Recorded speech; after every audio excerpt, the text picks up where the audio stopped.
अस्सलाम वालेकुम दोस्तों, मैं आपको परफेक्ट वेब सॉल्यूशंस की तरफ से एंगुलर 5 की इस क्रैश कोर्स सीरीज़ में खुशामदीद कहता हूं। मेरा नाम इमरान कासिम है और ये हमारा एंगुलर 5 की क्रैश कोर्स की सीरीज़ का 17वां हिस्सा है, मतलब पार्ट 17 है। और आज की इस वीडियो ट्यूटोरियल में हम स्ट्रक्चरल डायरेक्टिव्स, जो कस्टम डायरेक्टिव्स हैं, कस्टम स्ट्रक्चरल डायरेक्टिव्स के बारे में डिस्कस करेंगे कि उनको हम कैसे क्रिएट कर सकते हैं एंगुलर के अंदर और कैसे उनको हम यूज़ कर सकते हैं। तो इससे पहले कि मैं अपने इस वीडियो ट्यूटोरियल को स्टार्ट करूं, मैं आपसे रिक्वेस्ट करूंगा कि अगर आपने अभी तक मेरे चैनल को सब्सक्राइब नहीं किया तो काइंडली इसको सब्सक्राइब जरूर कर लें और साथ में मौजूद बेल का आइकन प्रेस करना मत भूलिएगा, ताकि मेरी आने वाली हर नई वीडियो या सीरीज की नोटिफिकेशन आपको आपकी ईमेल में या आपकी यूट्यूब ऐप में आपको मिलती रहे और आप उससे अप टू डेट रह सके। Thank you very much. तो चलिए शुरू करते हैं इस वीडियो ट्यूटोरियल को। तो दोस्तों, आपको इस वक्त मेरी स्क्रीन पर विजुअल स्टूडियो कोड नजर आ रहा होगा, जिसमें हमारा प्रोजेक्ट जो ANG5 ऐप लोडेड है और इसके अलावा हमने इसको रन भी किया हुआ है gserv कमांड से और it is loaded inside over browser as well. तो हमारा जो लास्ट प्रोजेक्ट था जिसमें हमने एट्रीब्यूट डायरेक्टिव्स क्रिएट किए थे दो किस्म के, जिसमें एक आर्ग्यूमेंट लेता था और एक विदाउट आर्ग्यूमेंट था। तो एन जो हमारे पास कस्टम स्ट्रक्चर डायरेक्टिव है वो बेसिकली सेम ही डायरेक्टिव होता है जिस तरह का हमारे पास दूसरे डायरेक्टिव्स हैं एट्रीब्यूट डायरेक्टिव। सिर्फ डिफरेंस ये होता है कि इसमें हम फंक्शनैलिटी लॉजिक प्रोवाइड करते हैं जिस तरीके से हम दूसरे बिल्ट इन डायरेक्टिव्स यूज करते हैं, स्ट्रक्चरल डायरेक्टिव्स यूज करते हैं, जैसे कि ng if या ng for है। तो वो हमारे पास एक स्ट्रक्चरल डायरेक्टिव्स की एग्जांपल है। तो उस तरीके का हम एक मिनी बनाएंगे डायरेक्टिव जो कि ng if की ही एडवांस, मतलब एडवांस नहीं, डिफरेंट शेप होगी जिसको हम खुद क्रिएट करेंगे। उसका नाम होगा my ng if। तो चलिए क्रिएट करते हैं क्विकली यहाँ पे। तो मैं यहाँ पे अपना ओपन करूँगा इसका टर्मिनल। ये मैंने टर्मिनल ओपन कर लिया विजुअल स्टूडियो कोड का और यहाँ पे मैं लिखूँगा ng डायरेक्टिव और हम इसका नाम रखेंगे my ng if। तो अब ये जो फाइल क्रिएट करेगा वो my-ng-if क्रिएट करेगा .ts फाइल। तो मैं इसको एंटर प्रेस करता हूँ। तो यहाँ पे अब हमारे पास दो फाइल क्रिएट होगी और हमारा ऐप मॉड्यूल .ts फाइल भी अपडेट हो चुकी है। तो अब हम इसको क्रिएट करते हैं। तो मैंने यहाँ पे इसको रिफ्रेश करेंगे तो ये my-ng if directive .ts file है। इसको अब हम यूज़ करेंगे क्रिएट करने के लिए। तो स्ट्रक्चर डायरेक्टिव क्रिएट करने के लिए हमें दो क्लासेस की ज़रूरत है, बल्कि तीन कह सकते हैं। एक है इनपुट, दूसरी है व्यू कंटेनर रेफरेंस और तीसरी है टेम्पलेट रेफरेंस। आप अगर चाहें तो इनपुट को यूज़ कर सकते हैं, लेकिन अगर आपकी लॉजिक कॉम्प्लिकेटेड नहीं है तो आप ng ऑन इनिट को भी यूज़ कर सकते हैं। तो हम यहाँ पे ऑन इनिट को भी ऐड कर लेते हैं और यहाँ पे अब हम इम्प्लीमेंट्स जब करेंगे, इम्प्लीमेंट्स ऑन इनिट, तो इसके लिए हमें यहाँ पे एक मेथड ng ऑन इनिट भी क्रिएट करना पड़ता है, जस्ट लाइक कंस्ट्रक्टर के। तो ये एक कंस्ट्रक्टर की तरह का ही फंक्शन है, लेकिन ये उस वक्त एग्जीक्यूट होता है जब कंपोनेंट मेमोरी में लोड हो जाता है, ब्राउजर में लोड हो जाता है, उस वक्त ये एग्जीक्यूट होता है। तो ये हमने इसका एक स्ट्रक्चर बनाया। अब उसके बाद हमने आप दो हमें चाहिए होंगे वेरिएबल या प्रॉपर्टीज, तो वो हम कंस्ट्रक्टर में जनरेट करेंगे। प्राइवेट व्यू कंटेनर रेफ हमने उसका नाम रखा और उसको व्यू कंटेनर रेफ से हमने उसको डिपेंडेंसी इंजेक्शन के थ्रू डिराइव कर लिया। और दूसरा हम प्राइवेट वेरिएबल लेंगे टेम्पलेट रेफ और इसको हम टेम्पलेट रेफ से इनहेरिट करेंगे। साथ ही साथ में इसकी डाटा टाइप, जो रिटर्न डाटा टाइप है, वो भी यहाँ पे मेंशन करनी है, तो वो हम यहाँ पे ऑब्जेक्ट मेंशन कर देंगे। तो इस तरीके से हमने दो डिपेंडेंसी इंजेक्शन के थ्रू व्यू कंटेनर रेफरेंस और टेम्पलेट रेफरेंस को हमने इंजेक्ट कर लिया अपने प्रोजेक्ट के अंदर। तो अब यहाँ पे हम ng init को, अभी हम इनपुट को यूज़ नहीं करते बल्कि सिंपल ng init को यूज़ करेंगे और यहाँ पे हम लिखेंगे कि एक वेरिएबल ले लेते हैं बूलियन, उसका नाम रखते हैं इज बूल और इसकी टाइप होगी बूलियन और बाय डिफॉल्ट ये होगा फॉल्स। तो अगर आप यहाँ पे एक चीज़ ध्यान में रखिए, अगर आप यहाँ पे डाटा टाइप, मतलब यहाँ पे आपने इसको असाइन कर दिया फॉल्स और ट्रू, तो इसके बाद फिर हमें ज़रूरत नहीं होती कि हम यहाँ पे इसको डिफाइन करें। Can not find name is bool, वो कह रहा है कि ये फाइल जो इज बूल है ये फाउंड नहीं हुआ, तो हम यहाँ पे इसको ड्राइव कर लेते हैं एज, बल्कि कांस्टेंट नहीं करना क्योंकि हम इसको चेंज, चले कांस्टेंट ही रखते हैं क्योंकि इसकी बेस पे भी हम इससे डिसीजन लेना है। तो इफ इज बूल, अगर बूल जो है वो ट्रू है, इफ इज बूल, तो क्या करो कि this dot view container reference dot create embedded view this dot template reference, मतलब जिस टेम्पलेट को या जिस हम टैग को रेफर कर रहे हैं उसका एक एम्बेडेड व्यू क्रिएट कर दो अगर बूल जो है वो इज बूल जो है ट्रू है। एल्स क्या करो this dot view container dot clear कर दो। क्लियर का मेथड हमने यहाँ पे कॉल कर लिया। अब ये हमने एक स्ट्रक्चरल, आप कह सकते हैं कि हमने एक स्ट्रक्चरल डायरेक्टिव क्रिएट कर लिया। इसको यूज करना इंतहाई आसान है। स्ट्रक्चरल को अगर हम यूज करना चाहें अपने टेम्पलेट के अंदर app dot component dot HTML के अंदर, तो इसके लिए हम यहाँ पे स्टार ऑपरेटर के साथ इसको यूज करते हैं। स्टार, फिर उसका नाम हमने जो भी रखा है, सो ऐप माई ngif रखा, और मैं इसको सेव कर देता हूँ। अब जब ये प्रोजेक्ट लोड होगा तो आप देख सकते हैं कि यहाँ पे जो हमारा जो टाइटल था परफेक्ट वेब सोल्यूशन लिखा हुआ वो हाइड हो गया। इसकी रीज़न ये है कि हमारे पास यहाँ पे जो इस बूल है वो फॉल्स है। अगर मैं यहाँ पे इसको ट्रू कर देता हूँ तो ट्रू होने के बाद वो अब यहाँ पे आप देख सकते हैं नज़र आ रहा है और इसकी फंक्शनैलिटी काम कर रही है। तो इस तरीके से हम इस स्ट्रक्चरल डायरेक्टिव को यूज़ कर सकते हैं, आप क्रिएट कर सकते हैं और अपने प्रोजेक्ट में यूज़ कर सकते हैं।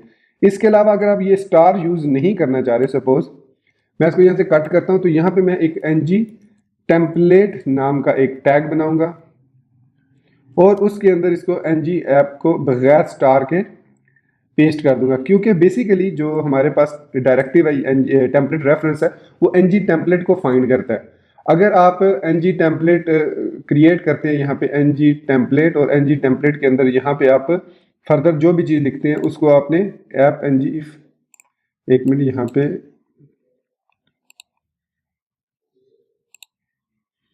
Template ng template not is a known.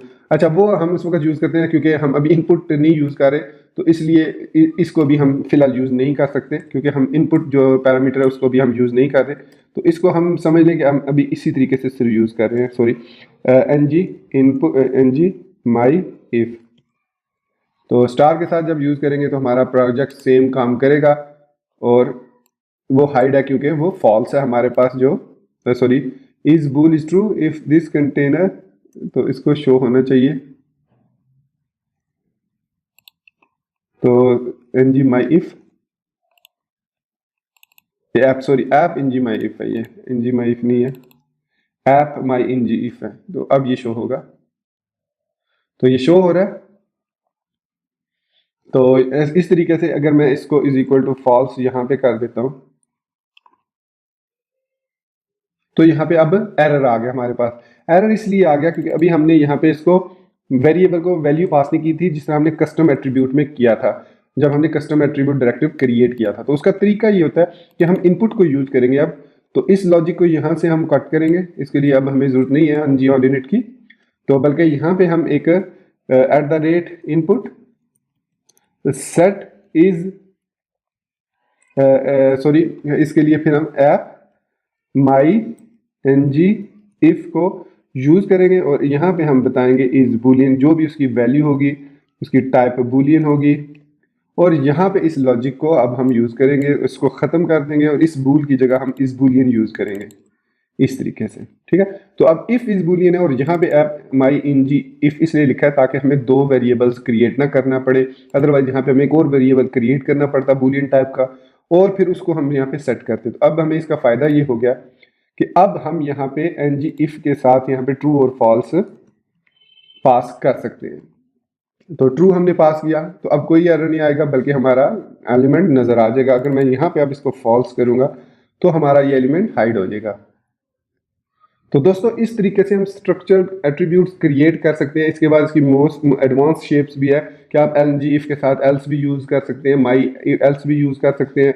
मतलब इसको आप कॉम्प्लिकेटेड जितना करना चाहे आप यहाँ पे अपनी लॉजिक क्रिएट कर सकते हैं इस set app my ng if में, कि जो पैरामीटर आ रहा है अगर वो else है या वो कौन सा है तो उसके हिसाब से आप उस पर जो भी फंक्शन परफॉर्म करना चाहें वो कर सकते हैं। लेकिन that is beyond the scope of this beginners tutorial. तो यहाँ पे मैं अपना ये वीडियो ट्यूटोरियल ख़त्म करता हूँ और उम्मीद करता हूँ कि आपको समझ आ गई होगी कि कैसे हम स्ट्रक्चरल कस्टम डायरेक्टिव्स क्रिएट कर सकते हैं और उनको अपने प्रोजेक्ट्स के अंदर यूज़ कर सकते हैं। अब चूंकि हमने यहाँ पे ऑन इनिट ख़त्म कर दिया तो इसको इम्प्लीमेंट करने की ज़रूरत नहीं है और ना ही इसको ऐड करने की ज़रूरत है, और फिर हम यहाँ से भी इसको ख़त्म कर देंगे। ऐसे ही एक्स्ट्रा ज़रूरत नहीं है क्योंकि इसके बगैर ही हमारा project is working very fine और हमारा स्ट्रक्चर जो डायरेक्टिव है, स्ट्रक्चरल कस्टम डायरेक्टिव है, इज़ वर्किंग नॉर्मली। अच्छा, दूसरी यहाँ पे मैं क्लोज करने से पहले आपको यहाँ पे बता दूं कि अगर मैं यहाँ पे ng if इस तरीके से यूज़ करता हूँ तो क्या होगा। तो हमारे पास यहाँ पे ये देख सकते हैं कि एरर आएगा। तो एरर इसी वजह से आ रही है कि अब ये जो ng if true है ये इसको एक वेरिएबल ढूंढ रहा है। तो यहाँ पे मैं एक शो का वेरिएबल बनाता हूँ और यहाँ पे मैं लिख देता हूँ show is equal to true.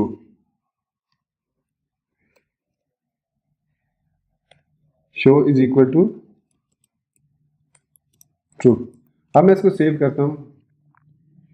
तो अब हमारे पास जो है वो यहाँ पे वो कह रहा है कि स्टैटिक इंजेक्टर टेम्पलेट रेफरेंस, मतलब जो यहाँ पे हमें टेम्पलेट रेफरेंस दिया है वो स्टैटिक है, शो है, और शो उसको कहीं पे मिला नहीं है, ट्रू और फॉल्स है।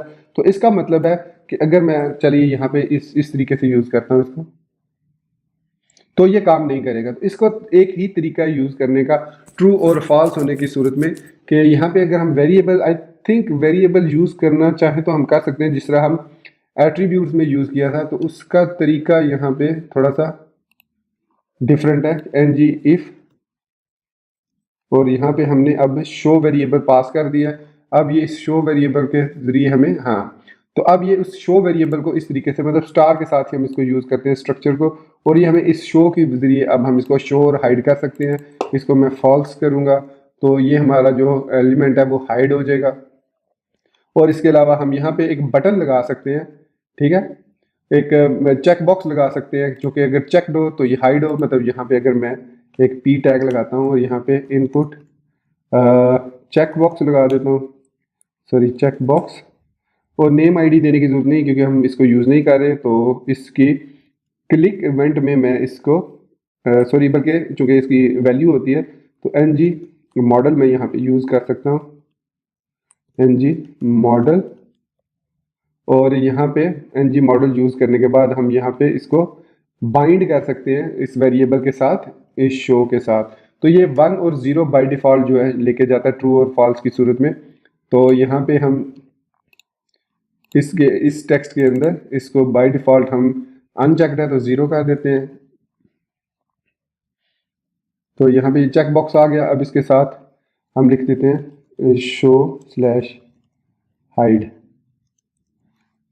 तो अब ये डायनामिक हो गया हमारा कंटेंट शो हाइड। अगर मैं इसको चेक करता हूँ तो ये देख सकते हैं हमारा जो वो वेब सोल्यूशन वाला h1 टैग है वो नज़र आ रहा है। इसको अनचेक करूँगा तो वो हाइड हो जाएगा। चेक किया तो इस तरीके से हम इंटरेक्टिव एलिमेंट्स क्रिएट कर सकते हैं, फॉर्म्स क्रिएट कर सकते हैं, उनके पोर्शंस को सिलेक्शन की बेस पे या बटन क्लिक की बेस पे हम शो हाइड कर सकते हैं। तो दोस्तों ये थी बोनस टिप इसमें स्ट्रक्चरल कस्टम डायरेक्टरी में। तो उम्मीद करता हूँ मेरा ये वीडियो ट्यूटोरियल भी आपको मेरे दूसरे ट्यूटोरियल्स की तरह पसंद आया होगा, और आप इसको लाइक करना और मेरे चैनल को सब्सक्राइब करना और बेल का बटन प्रेस करना नहीं भूलेंगे। So thank you guys for being with me till end. Take care, अल्लाह हाफिज एंड बाय।